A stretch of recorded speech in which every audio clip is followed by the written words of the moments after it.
नमस्कार दोस्तों, आप सभी का स्वागत है हमारे यूट्यूब चैनल नायर फोर्ट 51 में। मेरे दफ्तर में 4 चपरासी हैं। उनमें एक का नाम गरीब है। वह बहुत ही सीधा, बड़ा आज्ञाकारी, अपने काम में चौकस रहने वाला, गुड़कियाँ खाकर चुप रह जाने वाला, यथा नाम तथा गुण वाला मनुष्य है। मुझे इस दफ्तर में साल भर होते हैं, मगर मैंने उसे एक दिन के लिए भी गैर हाजिर नहीं पाया। मैं उनसे 9 बजे दफ्तर में अपनी फटी दरी पर बैठे हुए देखने का ऐसी आदी हो गया हूँ कि मानो वह भी उसी इमारत का कोई अंग है। इतना सरल है कि किसी की बात टालना नहीं जाना। एक मुसलमान है, उससे सारा दफ्तर डरता है। मालूम नहीं क्यों। मुझे तो इसका कारण सिवाय उसकी बड़ी बड़ी बातों के और कुछ नहीं मालूम होता। उसके कथानुसार उसके चेहरे भाई रामपुर रियासत में काजी हैं, फूफा टोकी रियासत में कोतवाल है। उसने सर्व संपत्ति ने काजी साहब की उपाधि दे रखी है। शेष 2 महाशय जाति के ब्राह्मण हैं। उनके आशीर्वादों का मूल्य उनके काम से कहीं अधिक है। ये तीनों कामचोर, गुस्ताख और आलसी हैं। कोई छोटा सा काम करने को भी कहिए तो बिना नाक भी सिकोड़े नहीं करते। करलकों को तो कुछ समझते ही नहीं। केवल बड़े बाबू से कुछ दबते हैं, यद्यपि कभी कभी उनसे झगड़ बैठते हैं। मगर इन दुर्गुणों के होते हुए भी दफ्तर में किसी की मिट्टी इतनी खराब नहीं है जितना बेचारे गरीब की। तरक्की का अवसर आया है तो ये तीनों मार ले जाते हैं। गरीब को कोई पूछता भी नहीं और सब 10-10 पाते हैं। वह अभी 6 ही में पड़ा हुआ है। सुबह से शाम तक उसके पैर एक क्षण के लिए भी नहीं टिकते। यहाँ तक कि तीनों चपरासी उस पर हुकूमत जताते हैं और ऊपर की आमदनी में तो उस बेचारे का कोई भाग ही नहीं है। 30 पर भी दफ्तर के सब कर्मचारी, दफ्तरी से लेकर बाबू तक, सब उससे चिढ़ते हैं। उसकी कितनी ही बार शिकायतें हो चुकी हैं, कितनी ही बार जुर्माना हो चुका है और डांट डपट तो नित्य ही हुआ करती है। इसका रहस्य कुछ मेरी समझ में ना आता था। हाँ, मुझे उस पर दया अवश्य आती थी और अपने व्यवहार से मैं यह दिखाना चाहता था कि मेरी दृष्टि से उसका आदर चपरासियों से कम नहीं। यहाँ तक कि कई बार मैं उसके पीछे अन्य कर्मचारियों से लड़ भी चुका हूँ। एक दिन बड़े बाबू ने गरीब से अपनी मेज़ साफ करने को कहा। वह तुरंत मेज़ साफ करने लगा। देवयोग से झाड़ना का झटका लगा तो दावत उलट गई और रोशनाई मेज पर फैल गई। बड़े बाबू यह देखते ही जामे से बाहर हो गए। उसके कान पकड़कर खूब बैठे और भारतवर्ष की सभी प्रचलित भाषाओं से दुर्वचन चुन चुन कर उसे सुनाने लगे। बेचारा गरीब आंखों में आंसू भरे चुपचाप मूर्तिवत खड़ा सुनता था, मानो उसने कोई हत्या कर डाली हो। मुझे बाबू का जरा सा भी बात पर इतना भयंकर रौद्र रूप धारण करना बुरा मालूम हुआ। यदि किसी दूसरे चपरासी ने इसे भी बड़ा कोई अपराध किया होता तो भी उस पर इतना वर्ज प्रहार ना होता। मैंने अंग्रेजी में कहा, बाबू साहब, आप यह अन्याय कर रहे हैं। उसने जानबूझकर तो रोशनाई गिराई नहीं। इसका इतना कड़ा दंड अनुचित्य की पराकाष्ठ है। बाबूजी ने नम्रता से कहा, आप इसे जानते नहीं, बड़ा दुष्ट है। मैं तो उसकी कोई दुष्टता नहीं देखता। आप अभी उसे जानते नहीं, एक ही पाजी है। इसके घर तो हलों की खेती होती है, हजारों का लेन देन करता है, कई भैंसें लगती हैं। इन्हें बातों को इसे घमंड है। घर की ऐसी दशा होती है तो आपके यहाँ चपरासगिरी क्यों करते हो? विश्वास मानिए, बड़ा पोड़ा आदमी है और बाला का मक्खी चूस। यदि ऐसा ही हो तो भी कोई अपराध नहीं। अजी, अभी आप इन बातों को नहीं जानते। कुछ दिन और रहिए तो आपको सब मालूम हो जाएगा कि यह कितना कमीना आदमी है। एक दूसरे महाशय बोल उठे, भाई साहब, इसके घर मानो दूध दही होता है, मानो मटर ज्वार चने होते हैं, लेकिन इसकी कभी इतनी हिम्मत ना हुई कि कभी थोड़ा सा दफ्तर वालों को भी दे दो। यहाँ इन चीज़ों को तर्श कर रह जाते हैं, तो फिर क्यों ना जी जले। और यह सब कुछ इसी नौकरी के बदौलत हुआ है, नहीं तो पहले इसके घर में भूनी भांगना थी। बड़े बाबू को सोच कर बोले, यह कोई बात नहीं, उसकी चीज़ है, किसी को दे या ना दे, लेकिन यह बिल्कुल पशु है। मैं कुछ कुछ भ्रम समझ गया। बोला, यदि ऐसा तुच्छ हृदय का आदमी है तो वास्तव में पशु ही है। मैं यह ना जानता था। अब बड़े बाबू भी खुले, संकोच दूर हुआ।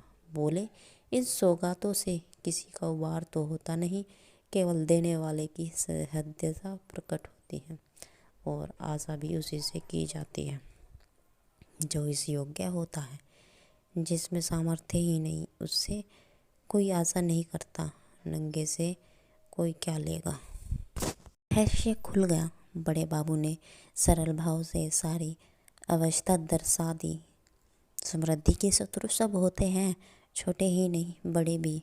हमारी ससुराल या नलिहाल दरिद्र हो तो हम उससे आशा नहीं रखते, कदाचित वह हमें विस्मृत हो जाती है, किंतु मैं सामर्थ्यवान होकर हमें न पूछे, हमारे यहाँ तीज और चौथ न बेचे तो हमारे कलेजे पर सांप लौटने लगता है।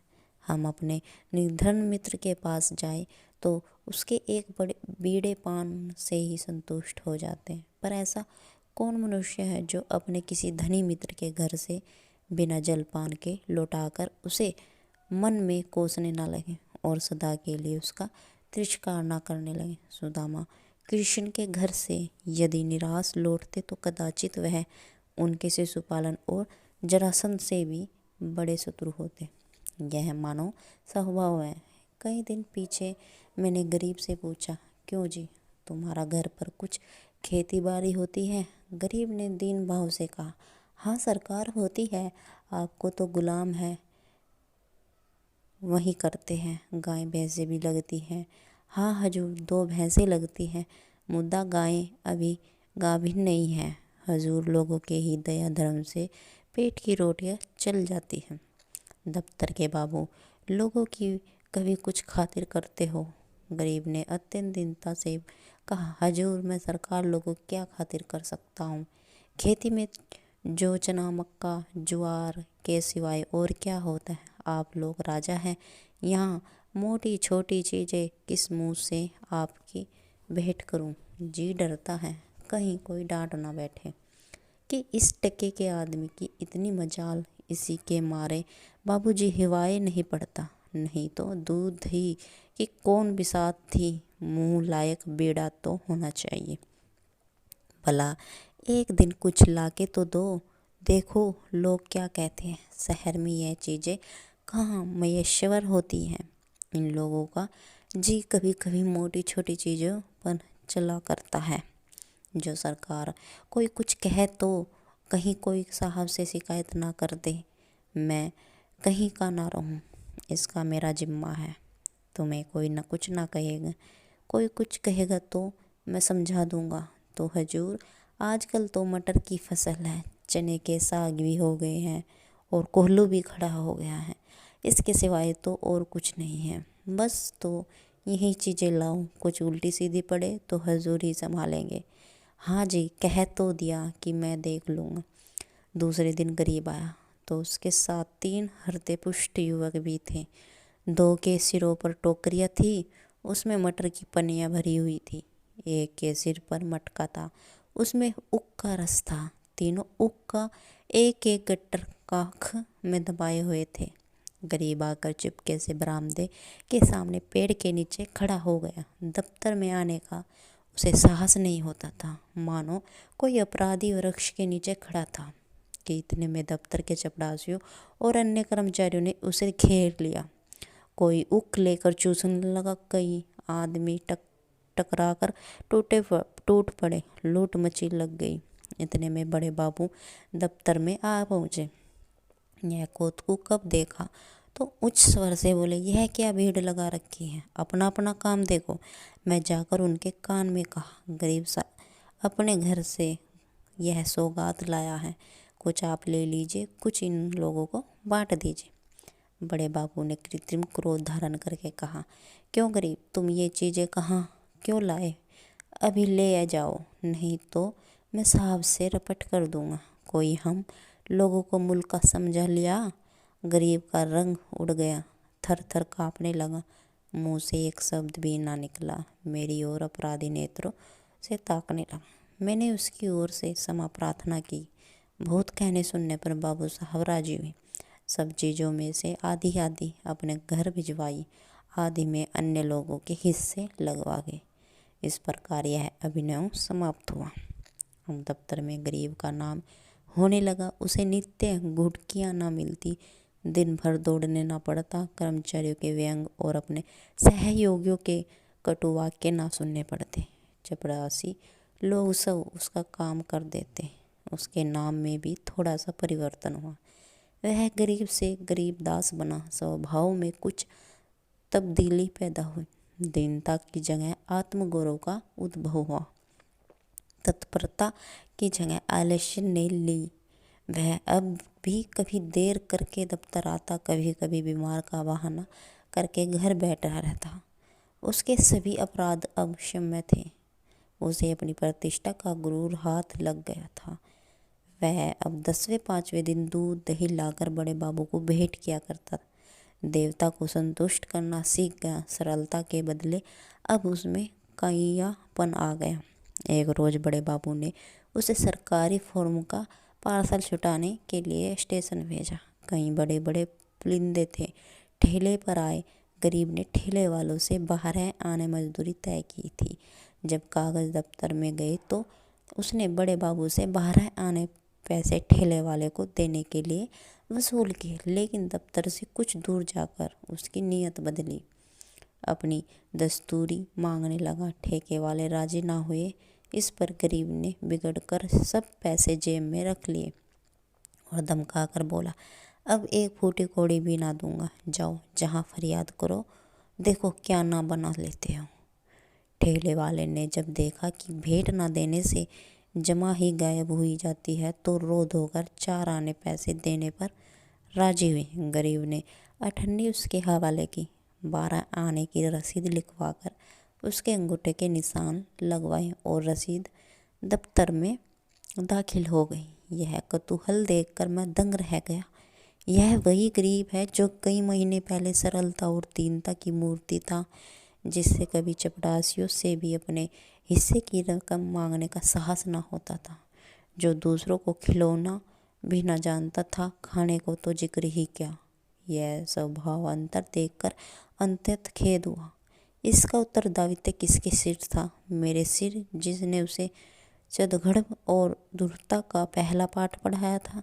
मेरे चित्त में प्रश्न उठा, इस कायियापन से जो दूसरों का गला दबाता है, वह भोलापन क्या बुरा था जो दूसरों का अन्याय सह लेता था। वह अशुभ मुहूर्त था जब मैंने उसे प्रतिष्ठा प्राप्ति का मार्ग दिखाया, क्योंकि वास्तव में वह उसके पतन का भयंकर मार्ग था। मैंने बाह्य प्रतिष्ठा पर उसकी आत्म प्रतिष्ठा का बलिदान कर दिया।